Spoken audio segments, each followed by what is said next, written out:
Welcome back to my channel. This is the average Joe telling you a story every day and hoping that you'll get some sleep.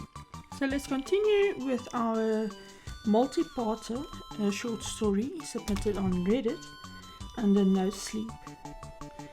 This is the third part of There's a Demon Living in My Attic, Part 3.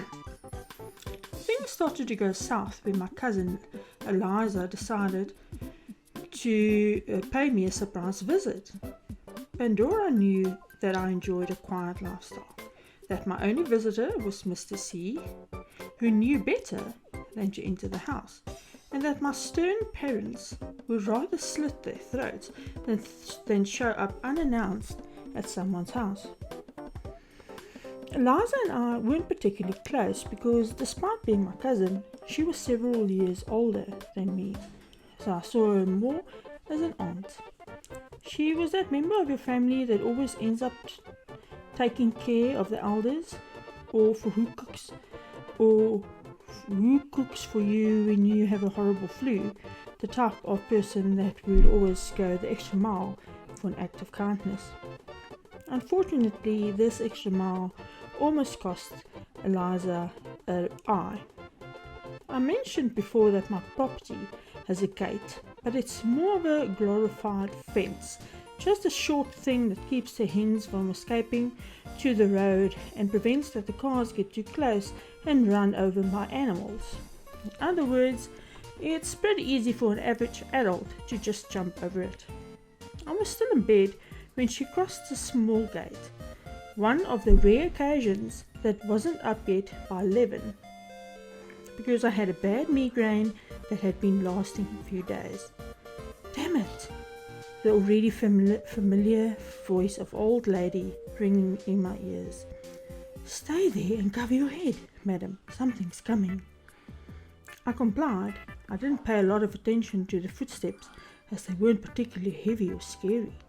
The front door opened with a thud as I heard two female voices yelling.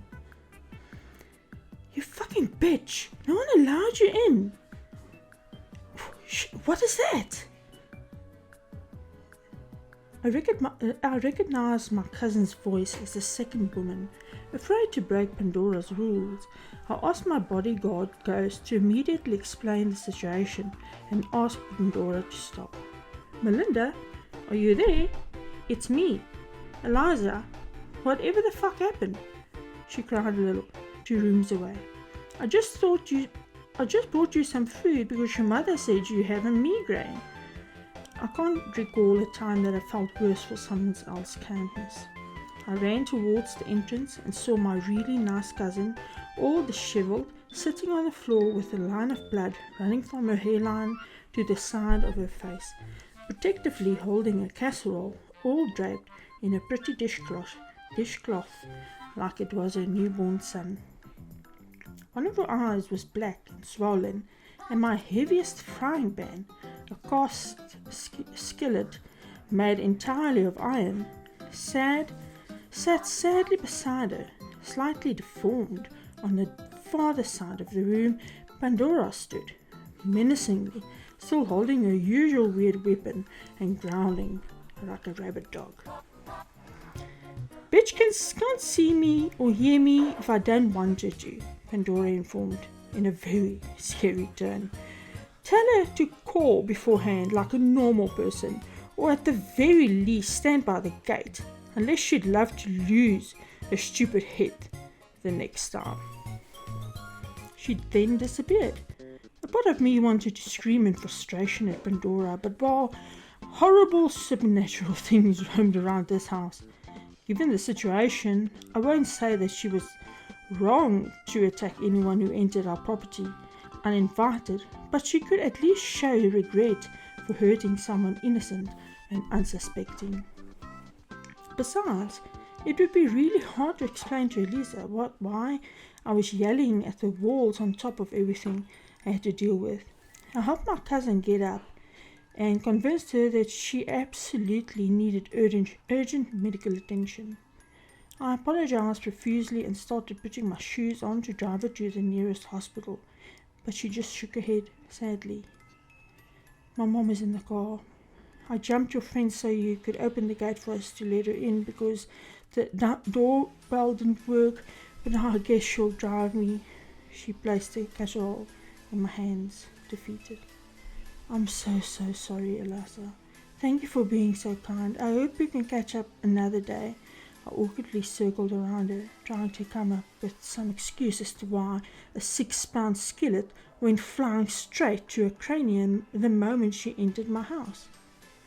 It's okay, honey, she managed, but we both knew none of this was okay. I think some houses are just like that. They reject people. I'm glad you seem to be unhurt here. Thank you, Eliza. What can I do for you? You take care of yourself. I saw a suspicious truck taking some leaps near your farm, she replied. As soon as her words entered my brain and I realized all the horrible things that it could mean, I started to hyperventilate. Great, now I, at the very best, gave Eliza a concussion and made her worry about me over something she told me. It's not him, she quickly explained. I saw the driver. It's a way younger guy, like younger than you. It's probably nothing, but please just lock your doors and leave alone whatever force that's controlling your house. I nodded. I'm feeling a little calmer. She squeezed my hand and started to leave. And maybe get a priest to sprinkle some holy water around here? The world seemed to spin 10 times faster as Pandora screamed at the top of her lungs.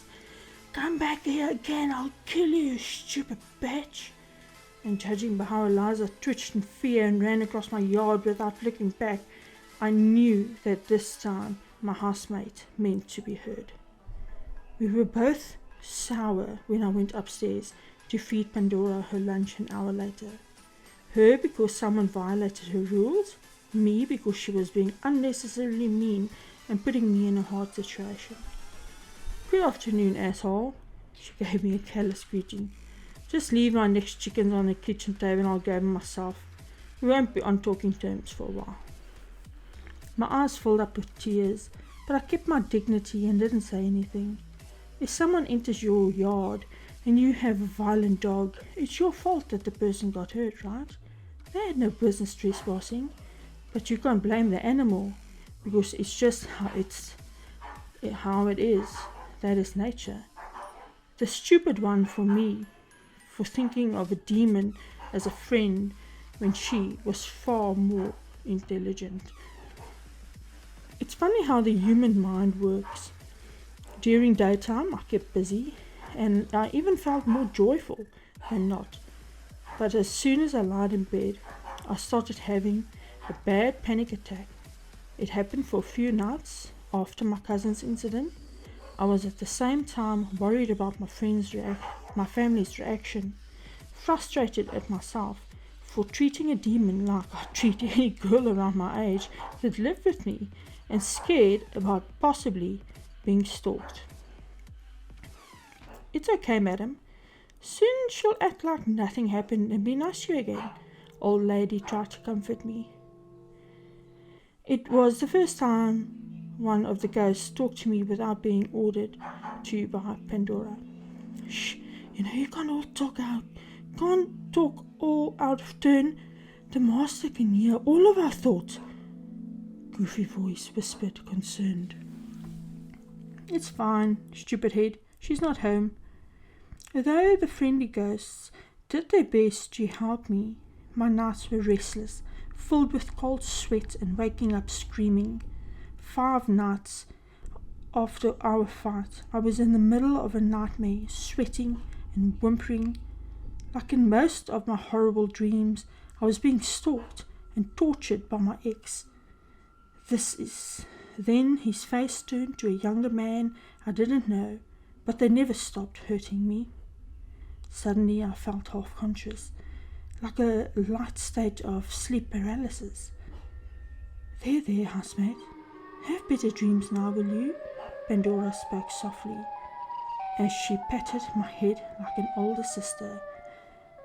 Lovely, but with nice intentions, and I felt her weight getting up from my mattress. Her gesture was incredibly sweet. Still, I couldn't help but notice that her hands smelled faintly of blood and rotting flesh. That is part 3 of There's a Demon in My Attic. My name is Shalene. Thank you so much for listening. If you like hearing me tell you a story, please consider subscribing, liking this video, and stay tuned for more. See you tomorrow. Bye.